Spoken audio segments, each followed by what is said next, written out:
Welcome, our viewer. This is Flourish Hub, the Center for Human Flourishing. My name is Jackie Wegoki. My name is Sam Munyere. You are most welcome. Asante. Wow, Sam. Today, again, I'm happy to have you around. Thank you, Jackie. And I want us to talk about the whole idea of human dignity and work systems. Yes. So, our viewer, today we want to discuss when human dignity is more important than systems. And let's plug our ears so that we can hear what is it about human dignity versus work systems. So I want to pose a question to you, Sam, and ask, what really is it when we think about human dignity and systems? What comes to your mind? You understand that, Jackie, human dignity and work systems, we always go hand in hand. And whereas human dignity is God-given, systems are man-made. Human dignity is God-given. Yes. Systems are man-made. Okay. And by that we mean Yeah. that any person, regardless of their position at the place of work, regardless of their status in the society, regardless of their income or whatever people use to profile people, have God-given dignity. And these people will operate in institutions with systems that are man-made. And when we talk about human dignity on one hand and systems on the other hand, we are talking about how systems can be set up to preserve human dignity, regardless or no matter what their goal is. Yes. All right. So when you're talking about systems, I like your emphasis on the fact that actually our systems should be in a way that they are preserving or reserving the human dignity. Yes. And so maybe my next question will be, are there situations when we find there's a conflict between the reservation of human dignity and the work systems that we have? Many times. And unfortunately, and I know even some viewers will agree to this, Yeah. many times the systems will seem to carry the day. Where, as Jackie, no matter what you've done or no matter what we are addressing, we will seem to refer you to the systems, even if they are oppressive. Okay. To the system, even if they don't make sense. To the systems, even if they oppress or they lower human dignity.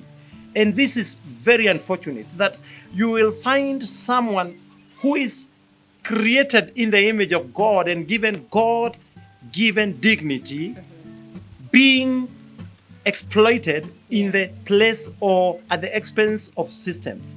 Yes. Wow. So I'm looking at it that if, for example, systems can be oppressive, Yes.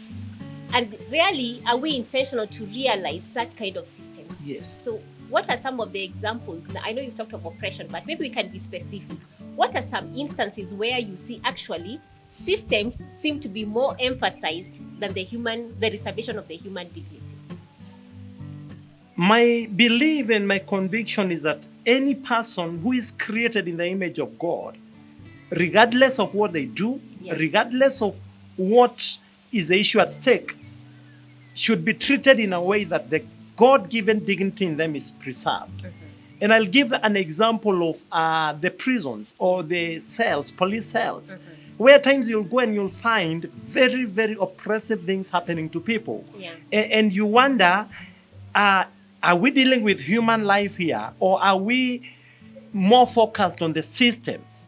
Are we disciplining or are we punishing? Because when we want people to learn, definitely we will look for ways or systems for them to learn and yet preserve their God-given dignity. You look at I'll give an example of an employer-employee. At times we are so focused on the systems that we have set for our institutions, such that at times we will mistreat, we will not care about the welfare of our workers, we will not care what comes out of our workers. Yeah. We will not ask ourselves after this, how will this person be? As long as I feel I preserved or I protect the systems, that have been set there, forgetting that human dignity is more important than systems. So there are times when our emphasis is so much, for example, on organizational growth Yes. at the expense of what maybe the employees have to go through. And Right. yet there's a way we can work it out such that there's a sync between the system Yes. and the employee dignity. Yes. I believe there would be a way out. Now, you're reminding me of even the school system, Yes. and I'm thinking about students. I don't know what you would say about this, but I'm thinking even coming down to our educational system. There are times that the focus is so much again on the system, we forget the child, the Yes. student. Yes. And so you'll find a teacher has this system that she needs to work on, but you'll find that, for example, there are students who may not be very academic oriented, but the systems are such that there is competition, you have to shine in academics. What would you say about that? From the time we started this conversation, my emphasis is on human dignity being preserved, Yeah. no matter the systems. And it is very possible for us, on one hand, to have systems, but on the other hand, and giving it more emphasis and more advantage, we have human dignity, where we do not just look at achieving the end results, Yeah. but we are looking at making this person holistically, such that by the end of the day, even if this person will lose in one way or the other, they will still feel human. They will still feel valued. They will still feel this was done with the respect, the human being that I am. And so when we talk about school systems and education systems, it is important for those people who sit in such forums to not just think about the final results, Yeah. but have in mind that they are dealing with human life. They are dealing with valuable human lives, lives that have been given value by God Himself.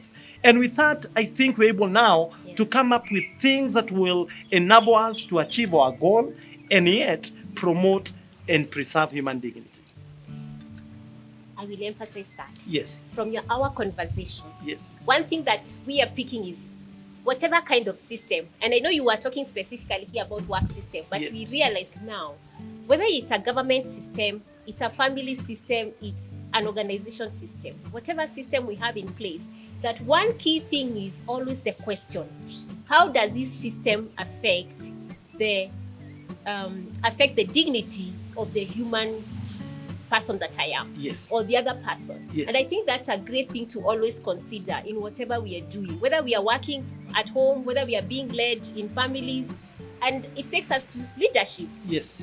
I personally have a deep conviction that no matter what happens or no matter what my goal is, I work in such a way that I get there, Yeah. and at the same time, I treat the people that are around me or are under me, or the people that the Lord has placed under my care, with dignity.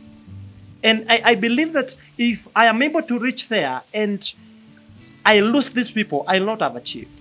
But even if I don't reach there totally, but I am able to leave these people with their human given respect, to me that is the greatest achievement. As a leader, even as we lead, let us remember the preservation of the human dignity is very, very critical.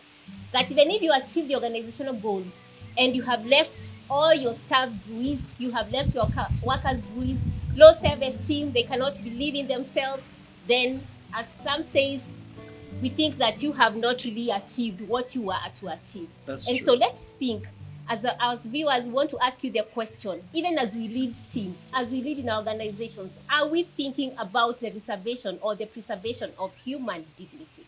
So as we come almost to a close, I want to ask you the question that, because I think this is very, very important, that every time we as leaders have to keep asking ourselves the question is, even as we think about the vision, the goals, the objective of the organization, are we really thinking about how we can work and create a win-win situation, both for the employee or the workers and for the organization? That is the way the system is working and for the benefit also of the employees. So how would you synchronize that for us?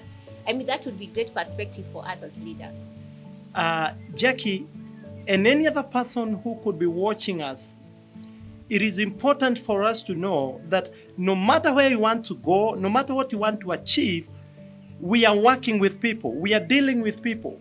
And the best way to preserve human dignity is to take human beings as human beings. And even where systems have to be followed and preserved, we must remember that we are dealing with human beings. Yeah. We are working with people who have God-given value and dignity inside them. And this means that if there is any decision that touches on a human being and systems, my conviction is that the human being should carry the day. Yeah. Because humans are humans. And human dignity is God-given. Systems are man-made. And therefore, when we view people as human beings, then we're able to preserve the dignity that God has given them. It was really a pleasure having you, Sam. Thank you very Hope much. to see you in the next session of Flourish Hub. Definitely. Asante sana. Thank you. Thank you very much. And thank you, viewer.